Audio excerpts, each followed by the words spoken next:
Hello friends, Panic here. Welcome back to the channel and to today's video, which will tackle an issue that I think is becoming more and more of a problem in World of Tanks, and that is game pace. Look, World of Tanks is a game that I've been playing for over a decade, and when I first started, it was a very different game.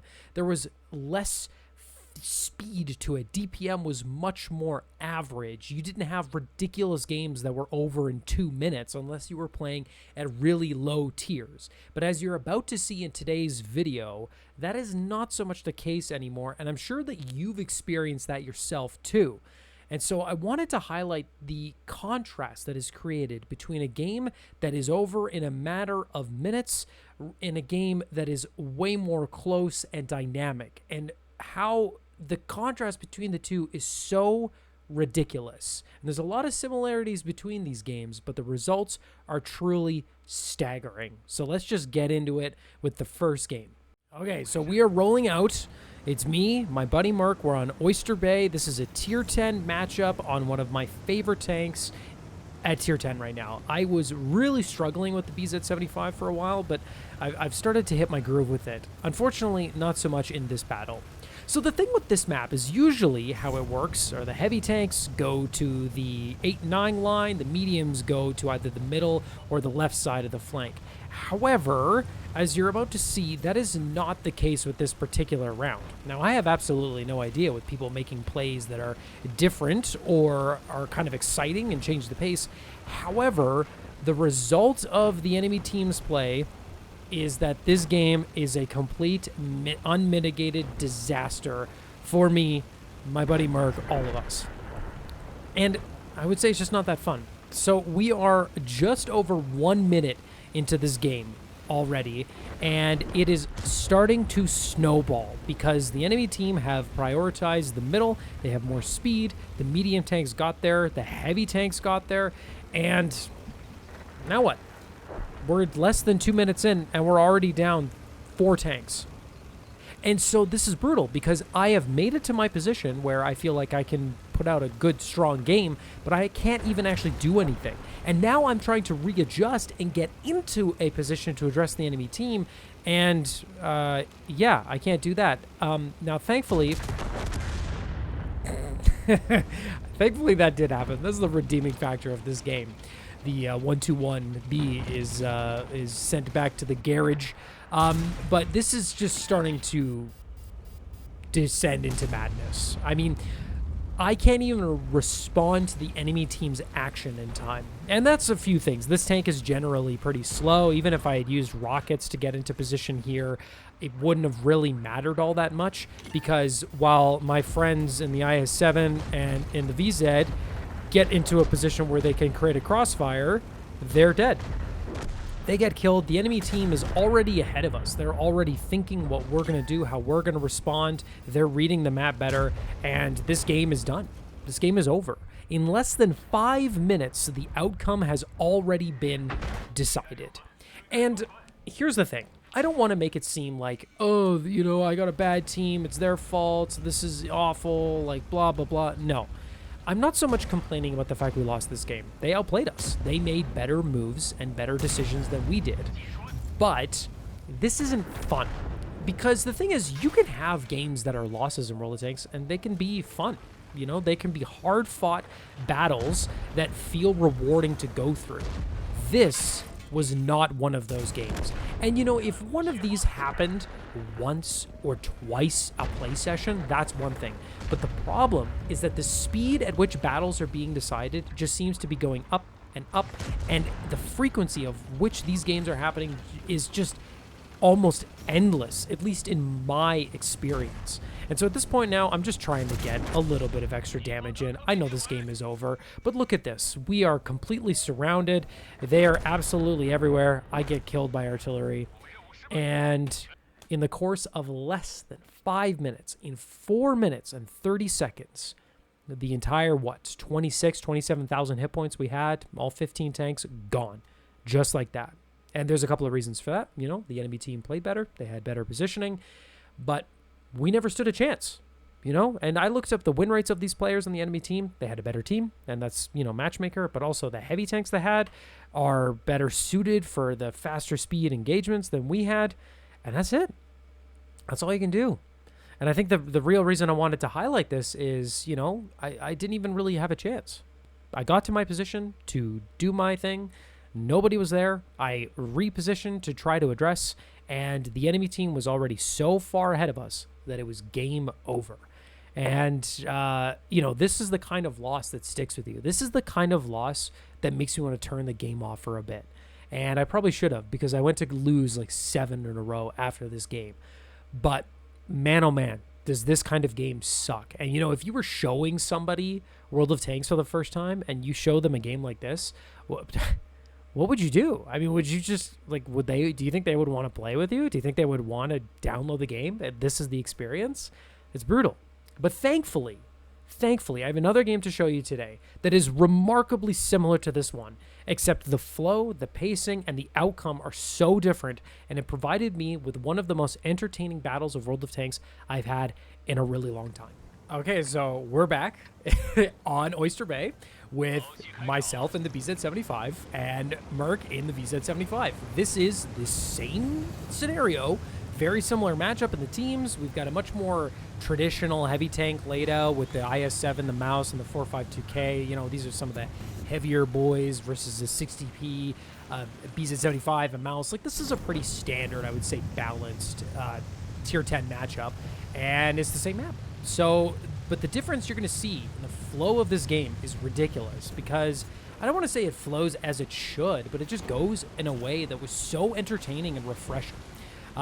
So me and Merc are going to get into position here, and thankfully, thanks to the BZ's rockets, I'm able to get up at around the same time as he does. I'm thinking about rocketing up the hill at this point, but the problem is that if I commit to the rocket, I could get caught out by a TD or a very quick IS-7, and if I don't get a clear shot at the IS-7, there's a good chance I don't pen. And there he is, so I don't want to lose the hit points. He crests over, and Merc gets a nice clip into him, which is great, and then, oh boy, those are some big tanks that were waiting around that corner.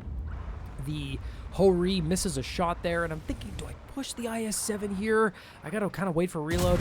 Hori makes a huge misplay. We get the play in, the shot in, and already, compared to where we were last game, look at that. The game is still 0-0. We haven't lost 4 tanks, and this game is actually fully in motion.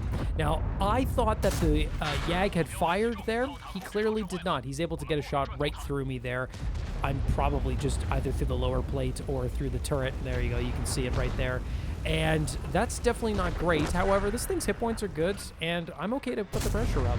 A nice shot into the back there. No premium required. And, you know, they're up about 3,000 hit points at this point, but this is still anybody's game, you know, not the end of the world. However, that 60 TP needs help, and so we're going to commit. We're going to go in and make sure that we can actually help our allies out here. And a nice shot in, and boom, we have this flank under control.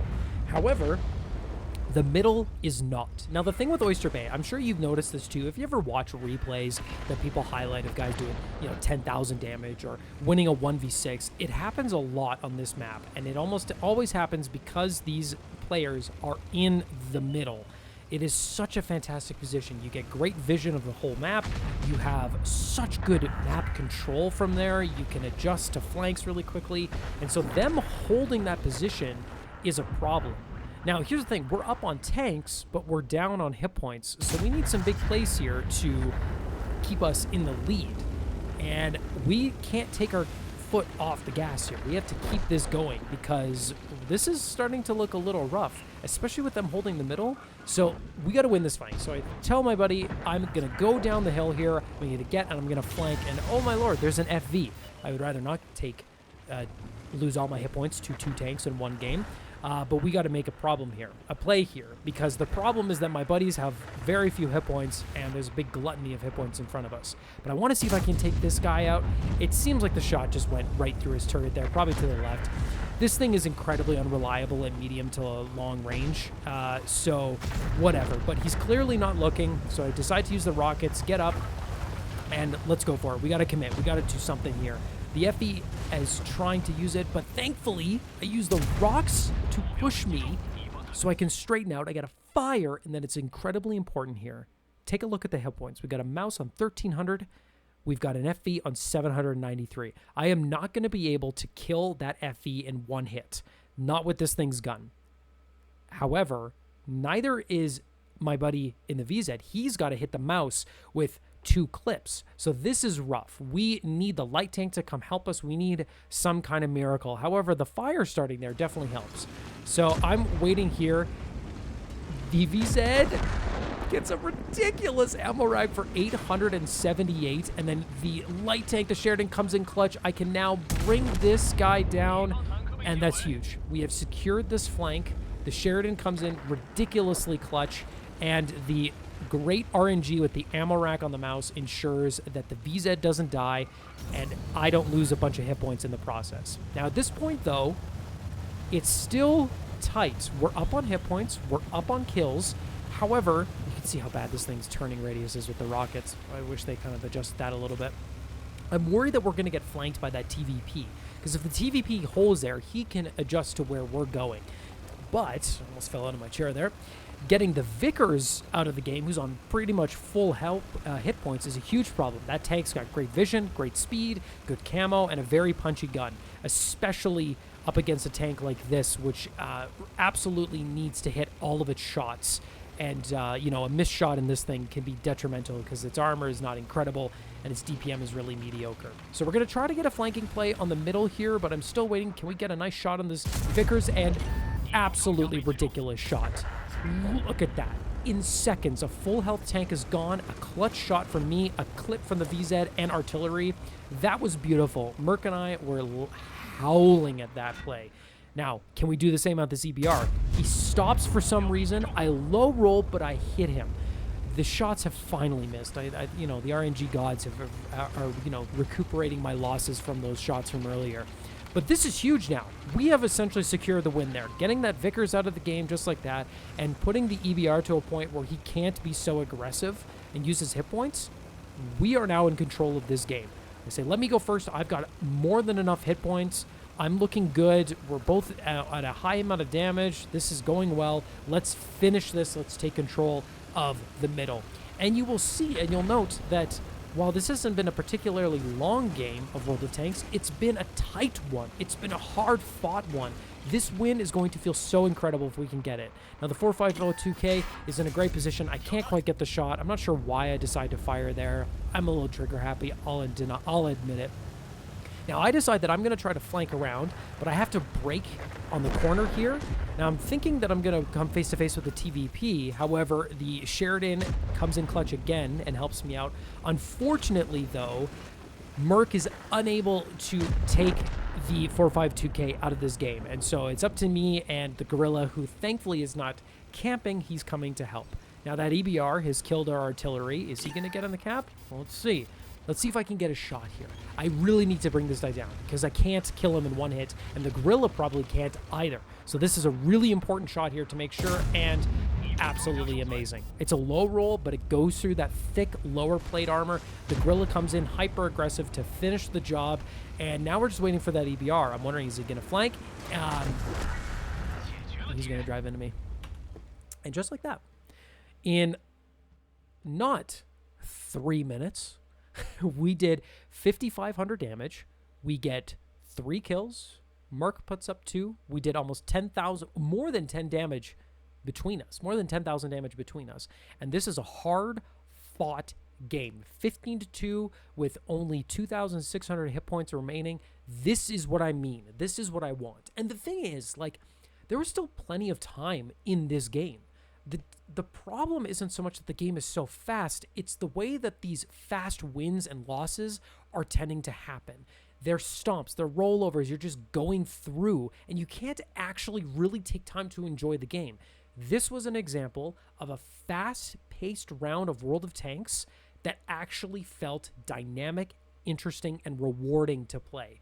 This just reinvigorated my love for this game. And look, this isn't a huge game. You know, 5,500 damage in a tier 10 is a great game, don't get me wrong. But the reason I wanted to upload this was not so much the numbers, it was just the way that this thing flowed and how much fun I had with this round. And that's what I wish more and more World of Tanks games were like. Let me know what you think. Are you experiencing these fast rollover games? Do you like the pace? What would you change?